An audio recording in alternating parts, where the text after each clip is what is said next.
Bonjour à toutes et à tous, je m'appelle Pape Nalé, donc étudiant en troisième année à la faculté des lettres et des sciences humaines au département d'histoire.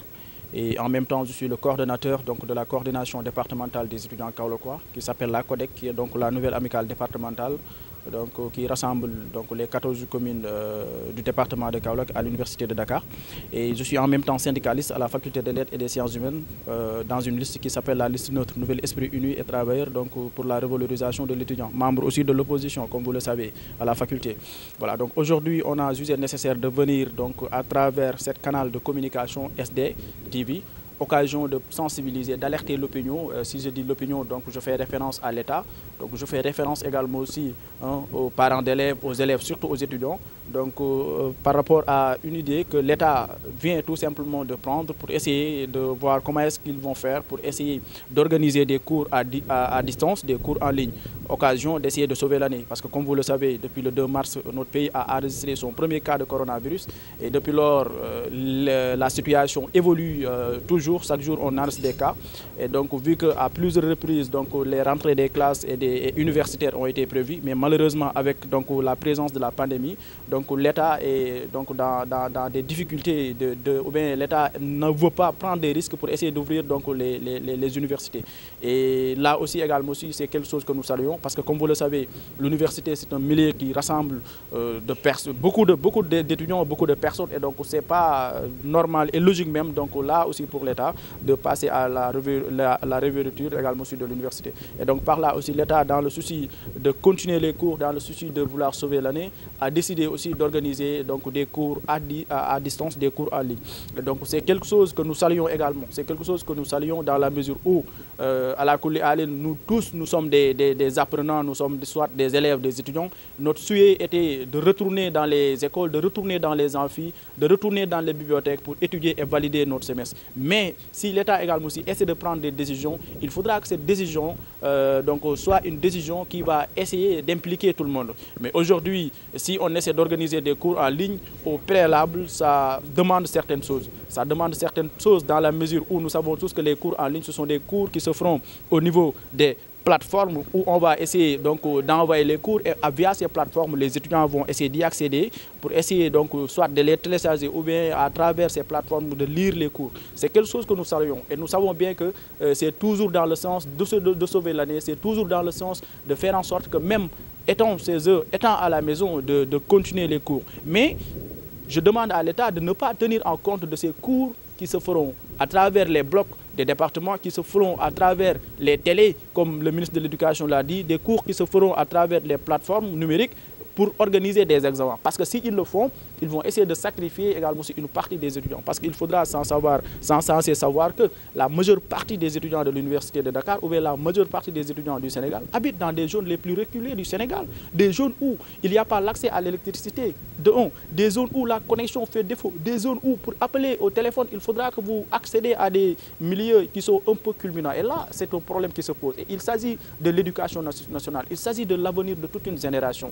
Et donc, si l'État décide de prendre des initiatives, des mesures, donc ce doit être des choses qui doivent impliquer tout le monde. Parce que déjà, pour les étudiants de Master 1, Master 2, ça peut ne pas connaître de problème. Mais pour les étudiants de la première cycle, ça veut dire les étudiants de la licence 1, les étudiants de la licence 2 et les étudiants de la licence 3. D'habitude, ils rencontrent beaucoup de problèmes même pour essayer d'accéder dans leur bloc. Hier même, il y a un étudiant de la première année qui m'a demandé le lien même pour accéder à un bloc. Et lorsque je lui ai passé le lien, il avait même des difficultés pour entrer dans le bloc. Là, c'est un problème également aussi qui se pose. Les universités virtuelles du Sénégal en sont une parfaite illustration. Parce que déjà, depuis que le ministre Mary Teuw Niane a initié cette politique de créer des universités où les cours se feront en ligne autant pour moi. Donc là, les étudiants des UVS rencontrent le plus souvent même beaucoup de problèmes liés à la non-disponibilité souvent de certains moyens logistiques, à savoir les ordinateurs. Souvent aussi la connexion fait défaut. Et donc là, ça doit servir d'exemple à l'État de vouloir organiser des cours en ligne. Donc en tout cas, nous interpellons à l'État, nous interpellons aux autorités de tenir en compte de cette couche estudiantine qui habite dans les coins les plus reculés du Sénégal, qui n'ont pas accès à l'électricité, qui n'ont pas accès à la connexion, qui n'ont pas de moyens financiers pour pouvoir acheter de la connexion suffisante pour pouvoir suivre ces cours en ligne. Et si toutefois l'État compte à travers ces cours en ligne pour organiser des élections, ce sera sacrifier toute une génération. Parce que, nous le savons tous, le taux de réussite à l'Université de Dakar n'arrive plus à atteindre les 70%. Les statistiques le montrent. Parce que moi, personnellement, je suis à la faculté des lettres et des sciences humaines, qui est composée de 37 907 étudiants inscrits à la faculté des lettres et des sciences humaines. Et parmi ces 37 907 étudiants, il faudra tenir en compte des étudiants de la première année, des étudiants de la deuxième année, des étudiants qui sont en master 1, master 2, jusqu'en thèse de doctorat. Et le plus souvent, le constat qui a été fait en est que le nombre d'étudiants qui cartouchent, le nombre d'étudiants qui échouent, est supérieur même au nombre d'étudiants qui valident des semestres pour passer en classe supérieure. Et là, ce sont des cours qui se font physiquement entre le professeur et l'étudiant. Et là, même des fois, l'étudiant a peine à comprendre ce que explique le professeur. Et je ne dis pas que l'on organise maintenant des cours en ligne. Et là, une personne qui a des problèmes à comprendre en face du professeur ce que le professeur explique, est-ce que celui-là, à travers des cours à distance, il pourra comprendre également aussi qu'est-ce que le professeur dit, quel est le contenu du cours. Donc c'est un problème. Donc ça mérite vraiment à ce que l'État revoie vraiment cette initiative. Donc moi, je serais mal placé pour parler au nom des étudiants,